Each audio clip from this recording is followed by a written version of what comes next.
কতরাতুন মানে এক ফোঁটা পানি, ফামুন মানে মুখ, সিকা উন মানে বোতল। একটা বোতল থেকে এক ফোঁটা পানি যতটা সহজে বের হয়ে যায়, ইমানদারের আত্মাটা তার ভিতর থেকে আর চাইতেও সহজে বের হয়ে যায়। এবার বলেন তো, মালাকুল মাউত ইমানদার ব্যক্তির জন্য কয়টা জিনিস নিয়ে আসছিল? কয়টা? দুইটা।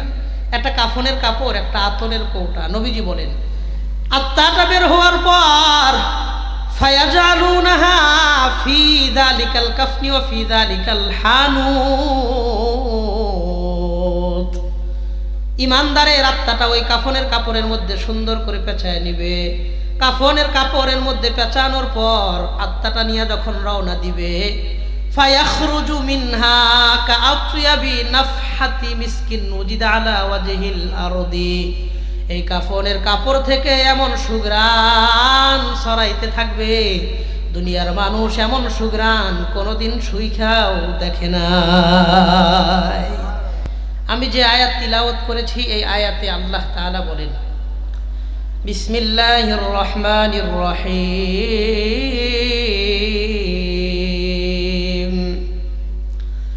ওয়া ইন তাউদ্দু নি'মাতাল্লাহি লা তুহসুহা। আল্লাহ বলেন আমি পৃথিবীতে মানুষের জন্য এত পরিমাণে নিয়ামত দুনিয়াতে দিয়ে রাখছি, পৃথিবীর সমস্ত মানুষ যদি আল্লাহর নিয়ামতগুলা একটা একটা করে গণনা শুরু করে, পৃথিবীর হায়াত শেষ হয়ে যাবে। আল্লাহর নিয়ামতগুলা গণনা করে কেউ শেষ করতে পারবে না। এত পরিমাণে নিয়ামতের কথা আল্লাহ জানাইলেন। অসংখ্য অগণিত নিয়ামত আল্লাহ দুনিয়ার মানুষদের জন্য দিয়েছেন। এত এত অগণিত নিয়ামতের মধ্যে সবচাইতে দামি, সবচাইতে মূল্যবান, সবচাইতে বড় নিয়ামত কোনটা? এই আয়াতের ব্যাখ্যায় রাইসুল মুফাসসিরিন আব্দুল্লাহ ইবনু আব্বাস রাদিয়াল্লাহু আনহুমা তিনি বলেন, তাফসিরে ইবনে কাসিরের মধ্যে আল্লামা ইমাদুদ্দিন ইবনু কাসির রহিমাহুল্লাহ তিনি এই রিওয়ায়াত উল্লেখ করে বলেন, ওয়া ইন্না মিন আকবারি নিআমিল্লাহি সুবহানাহু ওয়া তাআলা ওয়া হুয়াল ঈমান। পৃথিবীর মধ্যে আল্লাহ যত নিয়ামত দিয়েছেন, তার মধ্যে সবচাইতে দামি, সবচাইতে বড়, সবচাইতে মূল্যবান নিয়ামতের নাম হলো ঈমান। বলেন না সুবহানাল্লাহ। আমি আপনি এখানে যারা আমরা বৈশা রইছি, আমাদের প্রত্যেককেই ঈমানের মতন মহা দৌলত দিয়া দুনিয়াতে পাঠাইছেন কে? কথা কন না, কে? আপনাদের এই লামপুর, চৌমোহনী, সুয়াগাজী এই এলাকার মধ্যে কোনো একজন মানুষ নবীজি সাল্লাল্লাহু আলাইহি ওয়াসাল্লামকে সরাসরি দেখছেন এমন কেউ আছে? যারা নবীকে দেখেছেন তাদেরকে বলা হয় সাহাবী। সাহাবী দেখেছেন এমন কেউ আছে? আমি আপনি নবী পাই নাই, সাহাবী পাই নাই, তাবেঈন পাই নাই, তাবায়ে তাবেঈন পাই নাই, আইম্মায়ে মুস্তাহিদিন পাই নাই, কাউরেই আমরা পাই নাই।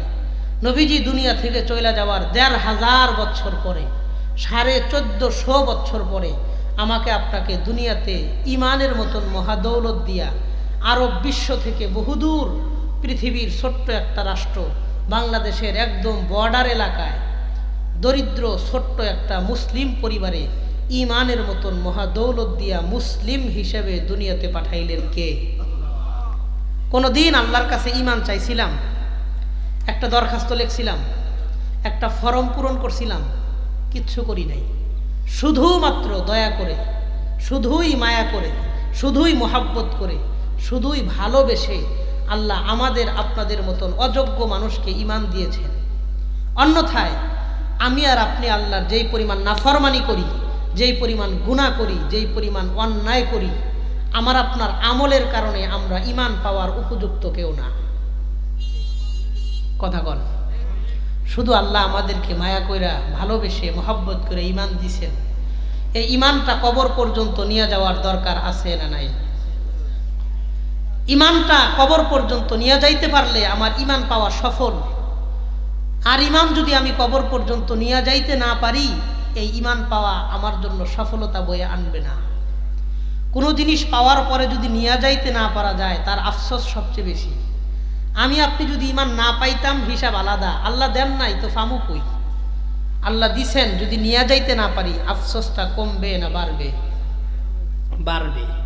যেমন একটা উদাহরণ দিলে আপনারা সহজে বুঝবেন। এক লোক নদীতে গেছে মাছ মারতে।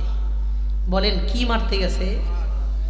নদীতে গেছে মাছ মারতে। কিছুক্ষণ চেষ্টাপাতি করছে, কতক্ষণ চেষ্টা করার পরে মাছ পায় নাই। খালি হাতে লোকটা বাড়িতে ফেরত আসছে, মনটা একটু খারাপ। চেষ্টা করলাম মাছ পাইলাম না। একটু পরে আরেক ব্যক্তি পাশের বাড়ি থেকে আবার নদীতে গেছে মাছ মারতে। ওই ব্যক্তি একটু চেষ্টাপাতি কইরা বড় একটা মাছ পাইছে, খুব শক্তিশালী সুন্দর মোটা তাজা একটা মাছ। দুই হাত দিয়া শক্ত করে ধইরা নদীতে পানির উপরে জাগাইছে। পানির উপরে উঠানোর পরে মাছটা লাফ দিয়ে ছুটতে গেছে গা। এই লোকটাও একটু পরে খালি হাতে বাড়িতে আইছে। বলেন এই দ্বিতীয় লোকের আফসোস প্রথম লোকের তুলনায় কম হবে না বেশি হবে? সেও খালি হাতে আইছে, আগের ব্যক্তিটাও খালি হাতে আসছে, কিন্তু তার আফসোসটা একটু বেশি। কারণ কি? আমি তো পায়াও পাইলাম না, আমি তো ধরার পরেও ধরে রাখতে পারলাম না। কথা কন ঠিক কিনা? এই জন্য আল্লাহ আমাকে আপনাকে ঈমান দিলেন। ঈমান যদি নিয়ে আখিরাত পর্যন্ত কবর পর্যন্ত যাইতে না পারি, আমার আপনার হাসরের মাঠে আফসোসটা কমবে না বাড়বে? বলেন কম হবে না বেশি হবে? আপনাদের এই এলাকায় বিভিন্ন শ্রেণী পেশার মানুষ আছেন। কেউ অটো রিক্সা চালায়, কেউ ভ্যান চালায়, কেউ সিএনজি চালায়, কেউ রিক্সা চালায়, কেউ দিনমজুর অন্যের জমিনে কাজ করে নিজে উপার্জন করে, কেউ রং মিস্ত্রি, কাঠ মিস্ত্রি, রাজমিস্ত্রি, বিভিন্ন শ্রেণী পেশার মানুষ এলাকায় আছে। কেউ বা ছোট্ট একটা দোকান দিয়া ছোট্ট দোকানের ব্যবসা করে। আমার আপনার ব্যস্ততা যেটাই হোক, আমার আপনার পেশা যেটাই হোক, আমার আপনার পরিচয় আমি আপনি একজন মুসলমান। কথা কন ঠিক কিনা? আমার ব্যস্ততা যাই হোক, আমার পরিচয় আমি একজন মুমিন, আমি একজন মুসলমান। একজন মুসলমানের জীবনে সফলতা আসে দুই ভাবে। দুনিয়ার জীবনটা যদি আমি ইসলাম অনুযায়ী কাটাইতে পারি, ঈমানওয়ালা জীবন পাই, মরার সময় যদি একটা ঈমানওয়ালা মরণ পাই, ভালো একটা মৃত্যু পাই, দুনিয়াতে আর কিচ্ছু না পাইলেও কোনো আফসোস নাই। কথা কন? দুনিয়াটা ইসলাম অনুযায়ী কাটাইতে পারছি, মরার সময় ভালো একটা মরণ পাইছি, ঈমানওয়ালা একটা মৃত্যু পাইছি, তো আর কিচ্ছু লাগবে না। এই দুইটা জিনিসই আমাদের জন্য যথেষ্ট। আমি এই দুইটা পয়েন্টকে সামনে নিয়ে মুখতাসার কিছু কথা বলবো। কেমনে দুনিয়ার জীবনটা ঈমানওয়ালা জীবন বানাবো, কেমনে মরণটা আমার আপনার মরণটা একটা ভালো মরণ হবে, এই দুইটা জিনিস কেমনে হাসিল করব, কেমনে পাবো, সেই পয়েন্টে কিছু কথা বলবো। আবারও আগের কথাটা আপনাদেরকে বলি, একটু মনোযোগের সাথে আমলের নিয়তে কথাগুলো শুনবো। রাজি আছেন না ইনশাআল্লাহ? চলেন একটা হাদিস দিয়ে আমি আমার বয়ানে প্রবেশ করি। এই হাদিসটা মুসনাদে আহমদের মধ্যে আসছে। আমাদের কওমি মাদ্রাসার দারসে নিজামির কিতাব মিশকাতুল মাসাবিহ কিতাবের মধ্যেও এই হাদিসটা আসছে। 1630 নম্বর হাদিসের বর্ণনা, 1630 নম্বর হাদিসের বর্ণনা।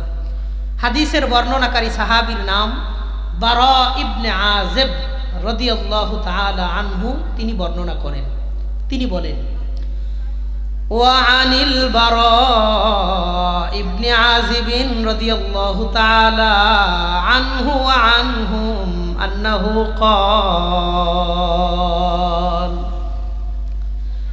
নবীজি সাল্লাল্লাহু আলাইহি ওয়াসাল্লামের বিখ্যাত একজন সাহাবী বারা বিন আযিব রাদিয়াল্লাহু তাআলা আনহু তিনি বর্ণনা করেন, খরাজনা মান নবী সাল্লাল্লাহু আলাইহি ওয়াসাল্লাম ফি জানাজাতি রাজুলিন মিনাল আনসার। আমরা একদিন নবীজির সাথে একজন আনসারী সাহাবী মারা গেছেন, তার জানাজা নামাজ পড়ার জন্য বের হইলাম। যে এই সাহাবী মারা গেছেন ওই সাহাবীর বাড়ি মদিনায়। বলেন তো সাহাবীর বাড়ি কোথায়? মদিনার একজন সাহাবী মারা গেলেন, নবীজি জানাজা পড়াইবেন, আমরা জানাজা পড়ব, এই নিয়তে নবীজির সাথে আমরা বের হইলাম। হাত্তা ইনতাহাইনা আলাল কবরি, আমরা যাইতে যাইতে কবরস্থান পর্যন্ত গিয়া পৌঁছলাম। যেই কবরস্থানে সাহাবীকে দাফন করা হবে ওই কবরস্থান পর্যন্ত গিয়া পৌঁছলাম। যাওয়ার পরে দেখি ফালাম্মা ইউলহাদিল কবরু, এখন পর্যন্ত কবর খোঁড়ার কাজটা শেষ হয় নাই, কবর খোঁড়ার কাজটা চলতেছে। বাংলাদেশের মাটি একটু নরম হয়, কোদাল দিয়ে কোপ দিলে মাটিটা খুঁড়ে যায়। আরবের মাটি পাথরওয়ালা জমিন হয়, কোদাল দিয়ে কোপ দিলে খোঁড়ে না, কৌশলে সময় নিয়ে খুঁড়তে হয়। বুঝতে পারছেন তো বিষয়টা? বাংলাদেশেও দেখবেন যেই জায়গায় ইট পাথর থাকে, কোদাল দিয়ে আপনি যত জোরে আঘাত করবেন, কোপ দিবেন, কোদাল নষ্ট হইব কিন্তু মাটি খুঁড়বে না। কথা ঠিক আছে নি? তো সাহাবী বলেন আমরা কবরস্থানে যাওয়ার পরে দেখি কবরটা খুঁড়তেছে, এখনো কাজ শেষ হয় নাই, কাজটা চলতেছে। এমন অবস্থা দেখা ফাজালাসান নবিয়্যু সাল্লাল্লাহু আলাইহি ওয়াসাল্লাম ওয়া জালাসনা হাওলা, নবীজি কবরের পাশে গিয়া বসলেন, আমরা সাহাবায়ে কেরাম নবীজির চারপাশ দিয়ে বসে গেলাম। নবীজি এক জায়গায় বইলেন, আমরাও চারপাশ দিয়ে বসলাম। সাহাবী বলেন কাআন্না আলা রুউসিনা আত-তায়র, কেমন যেন আমাদের মাথার উপরে পাখি বসা। একজন মানুষের গায়ে পাখি বসলে লোকটা যেমন নড়াচড়া করে না, আমরা সাহাবীদের মন খারাপ, সকলেই মাথাটা নিচের দিকে দিয়া চুপচাপ বসে রইলাম। ফারাফা রাসাহু, হঠাৎ করে আল্লাহর নবী মাথাটা নিচের দিক থেকে উঠায়া আমাদের দিকে তাকাইলেন। ওয়াকালা লানা, নবীজি আমাদেরকে বললেন ইস্তাইযু বিল্লাহি মিন আযাবিল কবরি, আমার সাহাবায়ে কেরাম তোমরা আল্লাহর কাছে কবরের আযাব থেকে পানা চাও। আল্লাহর কাছে এই যে কবর খুঁড়তেছে দেখতেছো, এই কবরের আযাব থেকে আল্লাহর কাছে পানা চাও। রাবি বর্ণনা করেন ক্বালা লানা হাযা মাররাতাইনি আও সালাসা, নবীজি আমাদেরকে এই কথাটা বললেন 2 অথবা 3 বার। বলেন তো একটা কথাই যদি 2 বার কিংবা 3 বার বলা হয়, ওই কথাটার গুরুত্ব কম থাকে না বেশি থাকে? নবীজি বললেন আল্লাহর কাছে তোমরা কবরের আযাব থেকে বেশি বেশি পানা চাও। এই কথাটা আল্লাহর নবী আমাদেরকে 3 বার বললেন। এরপরে নবীজি বললেন শোনো, ওয়া ইন্নাল আবদাল মুমিনা ইযা কানা ফিল কিতাইম মিনাদ দুনিয়া ওয়া ইকবালিম মিনাল আখিরাহ, একজন ইমানদার মানুষ যেদিন দুনিয়া থেকে মারা যাবে, আখিরাতের দিকে যেদিন লোকটা রওনা করবে, মারা যাবে ইমানদার মানুষ, এটাই দুনিয়ার শেষ দিন। এই লোকটা আজকে দুনিয়া থেকে বিদায় নিবে। এই লোকটার আত্মা কবজা করার জন্য নবীজি বলেন নাজারাত ইলাইহি মিনাস সামাই মালাইকা, এই লোকটার আত্মা কবজা করার জন্য আল্লাহ আসমান থেকে বিশাল বড় একটা ফেরেশতার জামাত তার বাড়িতে আল্লাহ পাঠাইয়া দেয়। আল্লাহ বলেন তোমরা যাও, আমার ওই বান্দাটা আজকে আমার কাছে আসবে, সে যেন একলা একলা না আসে, একা একা যেন না আসে, তোমরা সবাই তারে সুন্দর করে রিসিভ করে আমার কাছে নিয়ে আসবা। কন্যা সুবহানাল্লাহ। নবীজি বলেন হাত্তা ইয়াজলিসু মিনহুম আদ-দাল বাসার, যে ফেরেশতারা সে ইমানদারের বাড়িতে আসার পর লোকটা যত দূর পর্যন্ত দেখতে পারে, তার চোখের দৃষ্টি সীমানা পর্যন্ত রাস্তার 2 পাশ দিয়া আত্মাটারে স্বাগতম জানানোর জন্য দাঁড়ায়া যায়। সে যত দূর পর্যন্ত দেখতে পারবে, তার চোখের দৃষ্টি সীমানা পর্যন্ত রাস্তার 2 পাশ দিয়ে দাঁড়ায়া যায় আত্মাটারে স্বাগতম জানানোর জন্য। কন্যা সুবহানাল্লাহ। আল্লাহর হাবিব বলেন ওয়ায়াতি মিন বাইনিহিম মালাকুল মাউত,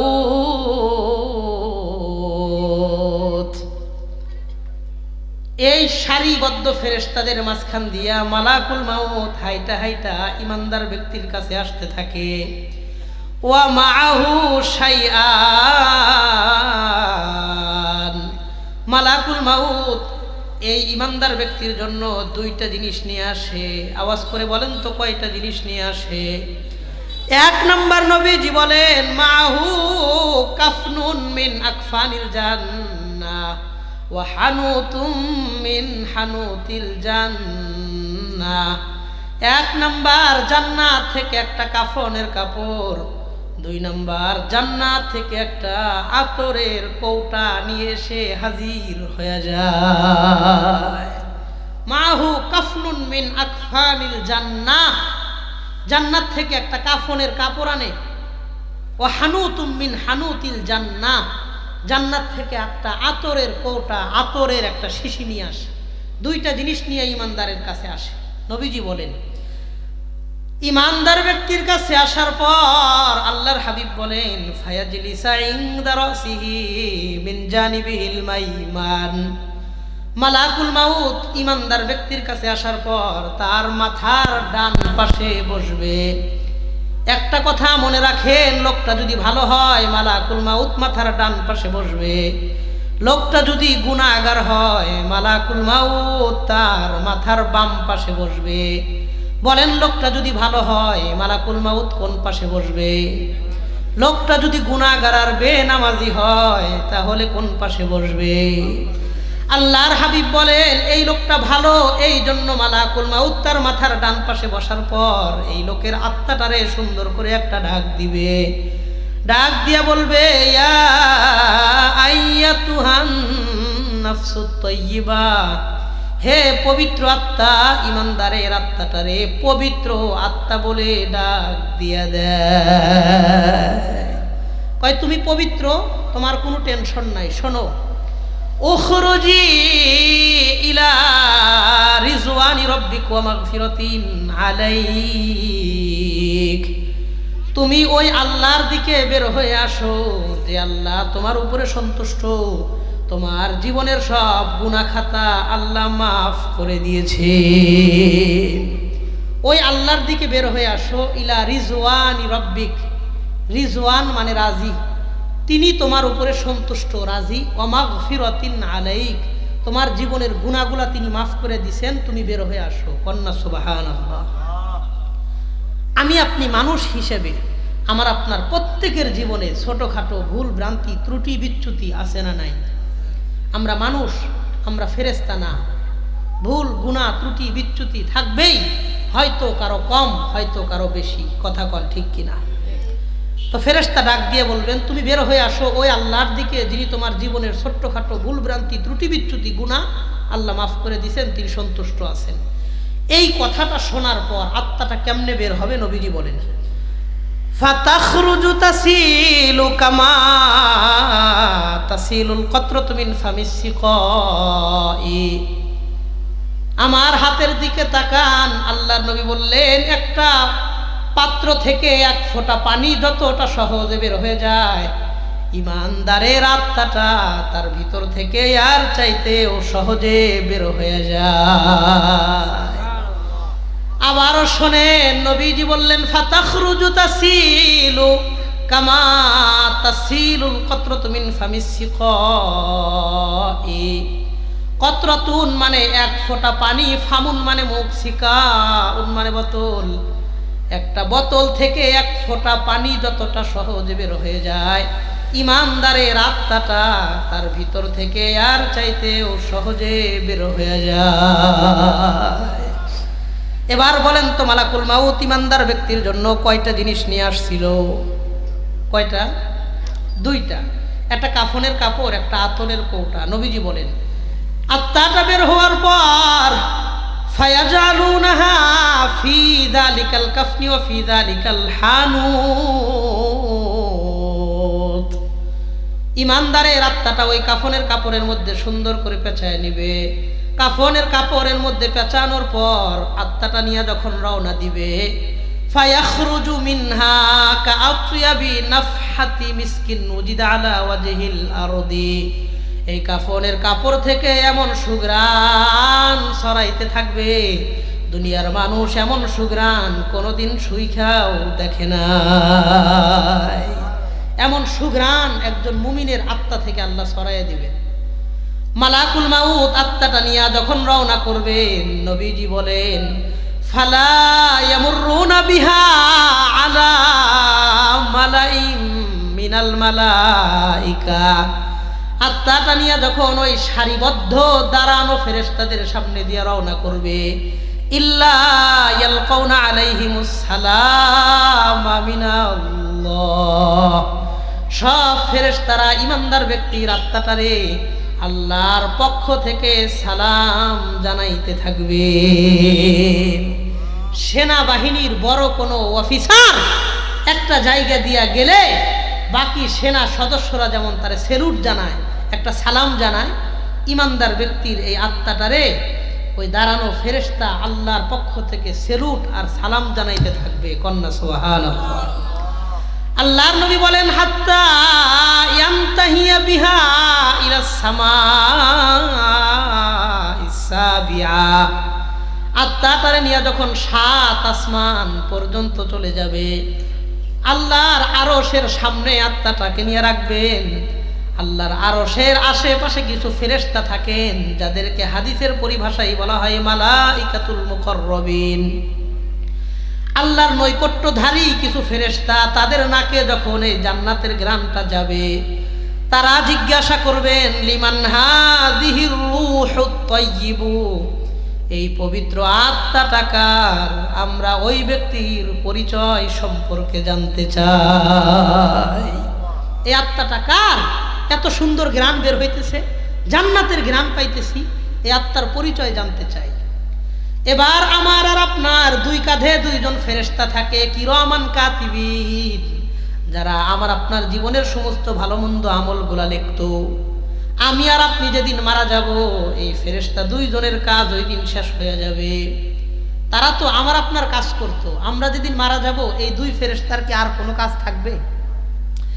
এই ফেরেশতা 2 জনকে আল্লাহ ডাকবেন, ডাইকে বলবেন আমার এই বান্দার দুনিয়ার জমিনে কি কি ভালো কাজ আছে, প্রত্যেকটা ভালো কাজ আমার ফেরেশতাদেরকে তুমি তিলাওয়াত করে করে শোনায়া দাও। এ দুনিয়া কি কি ভালো কাজ করছে যার কারণে আত্মা থেকে এমন ঘ্রাণ ছুটতেছে, তুমি শোনাও। আল্লাহর নবী বলেন ফায়ুসাম্মুনাহু বিআহসানি আসমাইহি ফিদ দুনিয়া। দুনিয়ার জমিনে এই লোকটার কি কি ভালো কাজ আছে, শীতের দিন কোন মসজিদে গিয়া ঠান্ডা পানি দিয়া ওযু কইরা কাঁপতে কাঁপতে গিয়া ফজরের নামাজটা আদায় করত, গরিব অসহায় মানুষের বাড়িতে শীতের সময় একটা কম্বল কিনে দিছিল, ঈদের সময় কোন অসহায় মানুষের বাড়িতে অল্প কয়েক টাকার বাজার করে দিছে। দুনিয়ার জমিনে ছোট ছোট প্রত্যেকটা কাজ আল্লাহর সামনে দাঁড়ায়া কিরামান কাতিবিন সেদিন শোনায়া দিবেন। আমার আপনার যা কিছু আছে অল্প স্বল্প এই ছোট্ট ছোট্ট আমলগুলা, কোন মাদ্রাসার দাতা সদস্য ছিল, কোন মসজিদের মুসল্লি ছিল, কোন আলেমকে মোহাব্বত করছে, কোন অসুস্থ মানুষের চিকিৎসার খরচ দিছে, কোন গরিব মানুষের মেয়ে বিবাহ দেওয়ার সময় একটু সহযোগিতা করছে। দুনিয়ার সমস্ত ভালো ভালো ছোট ছোট কাজগুলা আল্লাহর ফেরেশতাদেরকে পয়রা পয়রা কিরামান কাতিবিন ওই দিন শোনায় দিবেন। সুবহানাল্লাহ। সমস্ত ভালো কাজগুলা শোনার পর আল্লাহ বলবেন ইজালু কিতাব আবদি ফি ইল্লিয়িন, আমার এই বান্দার নামটা তোমরা জান্নাতি মানুষদের তালিকাভুক্ত করে দাও। আল্লাহর আরশের ডান পাশে একটা তালিকা থাকে যেটাকে বলা হয় ইল্লিয়িন, জান্নাতি মানুষদের তালিকা। আরশের বাম পাশে একটা তালিকা থাকে সিজ্জিন, জাহান্নামীদের তালিকা। আল্লাহ বলবেন আমার এই বান্দার নামটা জান্নাতি মানুষদের তালিকাভুক্ত করে দাও। ওয়া আইদু রূহাহু ইলা কবরিহি, তার আত্মাটারে নিয়ে আবার তার কবরের মধ্যে রাইখে আসো। ফেরেশতারা প্রশ্ন করবেন আল্লাহ আসমানে তো জায়গার অভাব নাই, আত্মাটারে এখানেই থাকতে দেন, আমরা জান্নাতের ঘ্রাণ নিতে চাই। আল্লাহ বলবেন না, আমি বনি আদমের সাথে একটা ওয়াদা করেছি, আমি তাদেরকে বলেছি ফাইন্নী মিনহা খলাকতুহু ওয়া ফিহা উঈদুহু ওয়া মিনহা উখরিজুহু তারাতান উখরা। আমি বনি আদমকে বলেছি এই মাটি থেকেই তোমাদেরকে তৈরি করব, মরণের পর এই মাটিতেই তোমাদেরকে ফিরিয়ে দিব, হাসরের মাঠে এই মাটি থেকেই আমি আল্লাহ তোমাদেরকে উত্থাপন করব। সুতরাং এই আত্মাটাকে আসমানের মধ্যে রাখা যাবে না, আত্মাটারে নিয়ে তার কবরের মধ্যে রেখে আসবা, আত্মাটারে নিয়ে সুন্দর করে কবরের মধ্যে শোয়া দিয়ে চলে আসবা। মালাকুল মাউত 7 আসমান থেকে আরশের কাছ থেকে আত্মাটারে নিয়ে কবরের মধ্যে রেখে যখন চলে যাবে, মালাকুল মাউতের কাজ শেষ। এই হাদিস থেকে কি জানতে পারলাম? মালাকুল মাউত আমার আপনার জীবনে আসবে, আত্মাটাকে নিয়ে আরশ পর্যন্ত যাবে, আরশের সামনে থেকে কিছু হিসাব কিতাব হবে, এরপরে আত্মাটারে কবরে রাইখা তিনি চলে যাবেন। আত্মীয় স্বজন, পাড়া প্রতিবেশী, ভাই বেরাদার, ছেলে সন্তান সবাই যখন আমারে আপনারে রাইখা কবর থেকে দূরে যখন চলে যাবে, দেখবেন হঠাৎ করে কোনো একদিন মহল্লার মাইক থেকে আমার আপনার মৃত্যুর এলান করা হবে। অমকের সন্তান অমক আজকে রাত এতটা বাজে ইন্তেকাল করেছেন, জহরের পরে তার জানাজা হবে। আমার আপনার নিকট নিকট আত্মীয় স্বজন, আপন আপন আত্মীয় স্বজন আমারে আপনারে নিয়া এমন একটা গহীন জঙ্গলওয়ালা ওয়ানাবাদ কোনো কবরস্থানে ছোট্ট একটা জায়গায় আমারে আপনারে দাফন করবে। এমন একটা গোরস্থান, যে গোরস্থানে দিনের বেলায় মানুষ যাইতে ভয় পায়, ওই গোরস্থানে আমারে আপনারে গহীন অন্ধকার রজনীতে রাত্রিবেলায় সেখানে আমারে আপনারে দাফন করবে। গত শুক্রবারের দিন আমি একজন হাজী সাহেবের জানাজার নামাজ পড়াইছি। পুরান ঢাকার একজন হাজী সাহেব মারা গেছেন, মানিকগঞ্জে তার জানাজা নামাজ হয়েছে। আসরের নামাজের পর আমি জানাজা পড়াইলাম। তার গ্রামের বাড়ি মানিকগঞ্জ। একটা বাঁশ ঝাড়ের মধ্যে দুই পাশে অনেকগুলো বাঁশ, মাঝখানে ছোট্ট একটা কবর তার জন্য খুঁড়ছে।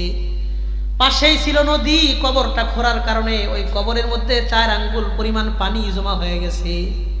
যতই পানি কবর থেকে সরায় দেয় আবার নিচ থেকে পানি জমা হয়।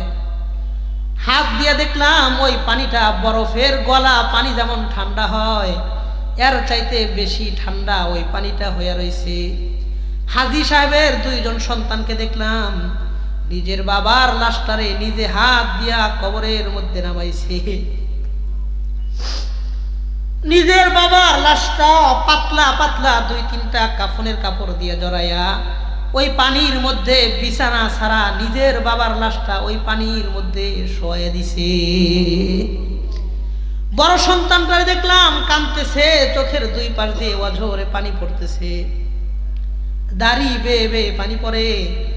নিজের বাবার চেহারার লাশের উপর থেকে কাফনের কাপড়টারে সরায়া নিজের বাবার লাশটার চেহারা কেবলার দিকে ঘুরায় দিয়া কবরের 2 পাশে 2টা হাত দিয়া ভর দিয়া কলিজা সেরা কষ্ট নিয়া নিজে কবরের মধ্যে থেকে উঠে আসছে।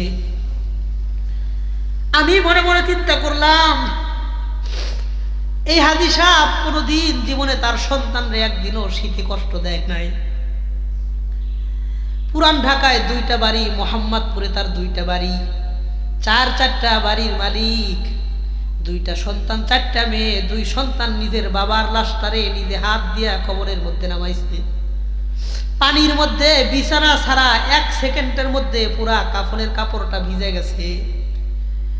আমি চিন্তা করলাম, বাবা আজীবন হাজার হাজার কষ্ট সহ্য করলেও সন্তানরে কোনোদিন নিজের কষ্টটা বুঝতে দেয় না।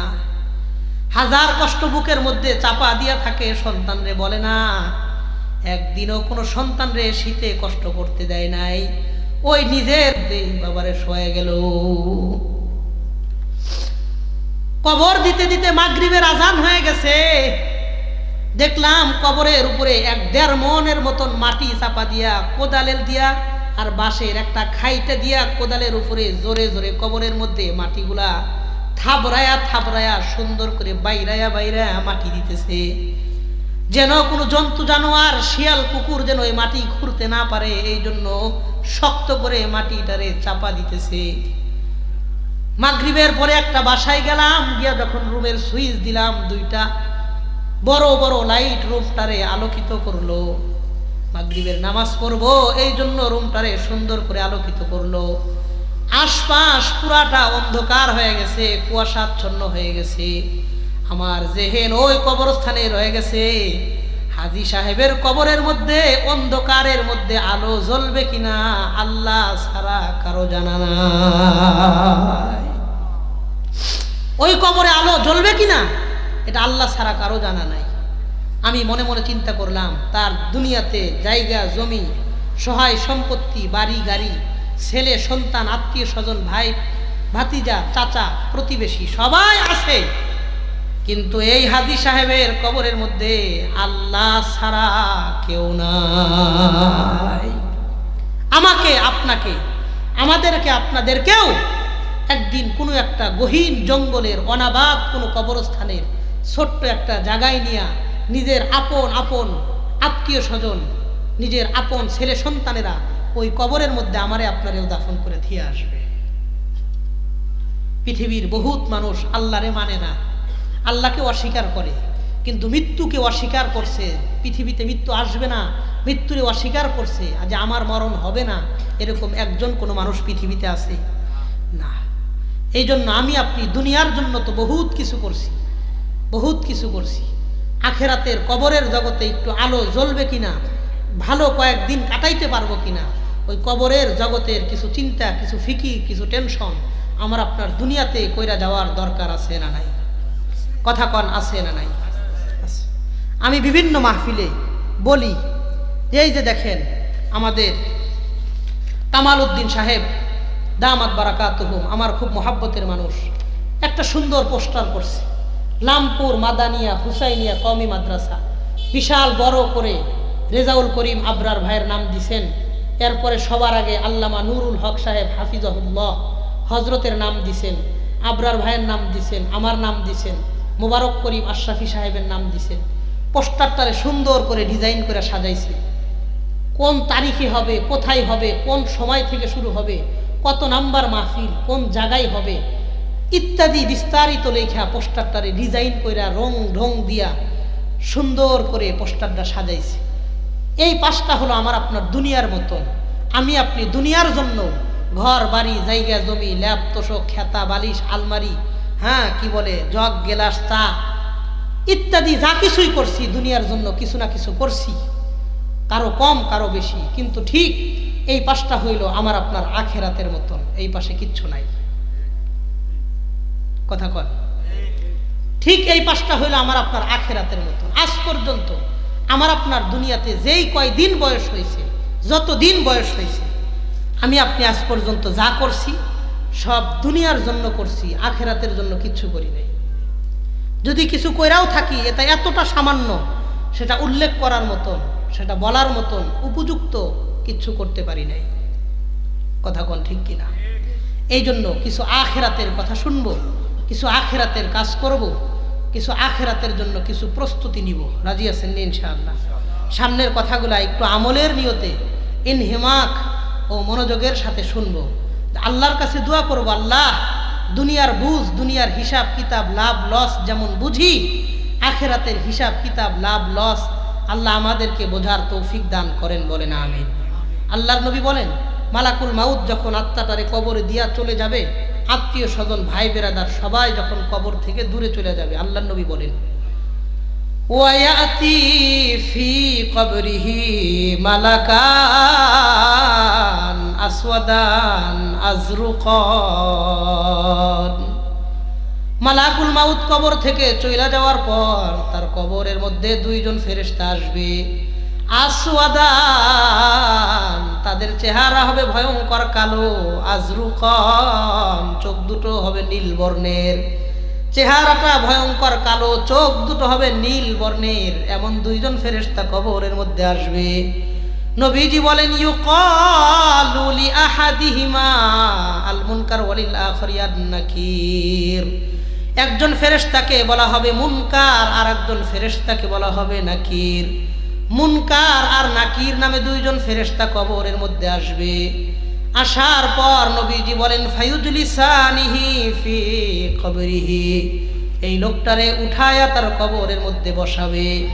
বসানোর পর ফায়াকুলানি লাহু সালাসা, এই লোকটারে তার কবরের মধ্যে প্রশ্ন করবে তিনটা। আওয়াজ করে বলেন তো প্রশ্ন করবে কয়টা? এক নাম্বার জিজ্ঞাসা করে বলবে মান রব্বুকা, তোমার রবকে। ইমানদার জবান খুলে আওয়াজ করে বলেন তো আমার আপনার রবকে।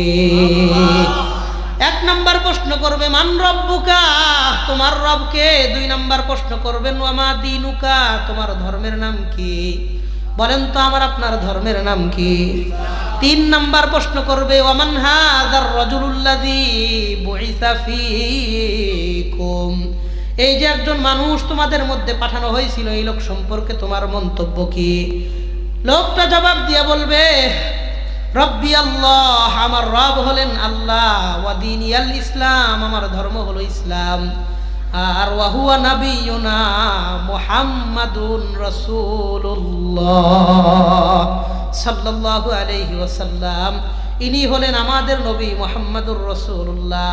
তিনটা প্রশ্নের জবাব যখন সঠিক হবে, তিনটা কোশ্চেনের অ্যানসার যখন রাইট হবে, আল্লাহ ডাক দিয়ে বলবেন আন সাদাকা আবদি, আমার বান্দা তিন প্রশ্নের জবাবে যা বলছেন প্রত্যেকটা প্রশ্নের জবাব সঠিক হয়েছে। বলেন সুবহানাল্লাহ। আমার বান্দা তিন প্রশ্নের উত্তরে যা কইছে সব ঠিক বলছে, সঠিক বলছে, ভুল কিছু বলে নাই। শোনো, তার কবরের মধ্যে তিনটা পুরস্কার দিয়ে দাও। বলেন কয়টা? এক নম্বর আল্লাহ ডাক দিয়ে বলবেন আন আফরিশুহু মিনাল জান্নাহ, দেখো আমার বান্দার কবরের মধ্যে বিছানা নাই, এই মুহূর্তে জান্নাত থেকে একটা বিছানা আইনা আমার বান্দার কবরে তোমরা বিছায়া দাও। দুই নাম্বার আল্লাহ বলবেন ওয়ান আলবিসুহু মিনাল জান্নাহ, আমার এই বান্দার গায়ের মধ্যে পোশাকটা দেখো ময়লা হয়ে গেছে, এই কম দামি কাফনের পোশাকটা সরায়া জান্নাত থেকে একটা পোশাক আইনা আমার এই বান্দার গায়ে তোমরা পরায়া দাও। তিন নাম্বার আল্লাহ বলবেন আফতাহু লাহু বাবান ইলাল জান্নাহ, তার কবর থেকে জান্নাত পর্যন্ত একটা গেট আর একটা দরওয়াজার ব্যবস্থা তোমরা করে দাও, যেন কবরের মধ্যে বৈশাই জান্নাতের নাজ ও নিয়ামতগুলো ভোগ করতে পারে। আমরা যে মানুষের জন্য দোয়া করি আল্লাহ অমকের কবরটারে জান্নাতের টুকরা বানায় দেন, কয় জান্নাতের টুকরা কেমনে হয়? কয় কবর কবরের জায়গায় থাকবে, কবর থেকে জান্নাত পর্যন্ত একটা গেটের ব্যবস্থা আল্লাহ করে দিবেন। না কম্বলটা সরায় দেন, এমনি তো চেয়ার উঁচা। হযরত চলে আসছেন, তিনটা পুরস্কারের কথা বলবেন। জান্নাত থেকে একটা বিছানা আনো, জান্নাত থেকে একটা পোশাক আনো, কবর থেকে জান্নাত পর্যন্ত একটা দরওয়াজার ব্যবস্থা করো। শেষ কথা, আমার আপনার মরণ তো একদিন হবেই, যেখানেই হোক, যে অবস্থাতেই হোক, যেই পরিবেশেই হোক, সকালে বিকালে দুপুরে রাত্রে আধারে আলোতে প্রকাশ্যে, যেখানেই যেই পরিস্থিতিতেই মরণ তো একদিন আসবেই। একটু ভালো মরতে চাই, রেসপেক্টফুল মরণটা হোক, সম্মানের হোক, আনন্দের হোক, গৌরবের হোক, গর্বের হোক, তৃপ্তির সহকারে যেন ভালো একটা মরণ পাই। এই যে ইমানদারের মরণের কথাটা শুনলাম, এমন মৃত্যু আমার আপনার হোক, এটা আমি আপনি চাই কি চাই না? কথা কন, চাই কি চাই না? আমার আপনার মরণটাও একটু ভালো মরণ হোক, এটা চান কে কে? আল্লাহরে হাতটা একটু দেখায় দেন। আল্লাহু আকবার। আল্লাহ আমার মতন গুনাহগার ব্যক্তির কথা শুই না, যারা ইমানদারের মতন ভালো একটা মরণের প্রত্যাশা ব্যক্ত করলো, আল্লাহ আমাদের জিন্দেগির তামাম গুনাহগুলারে মাফ কইরা ইমানদারের মতন ভালো একটা মৃত্যু আমাদেরকে দান কইরেন। বলেন আমিন।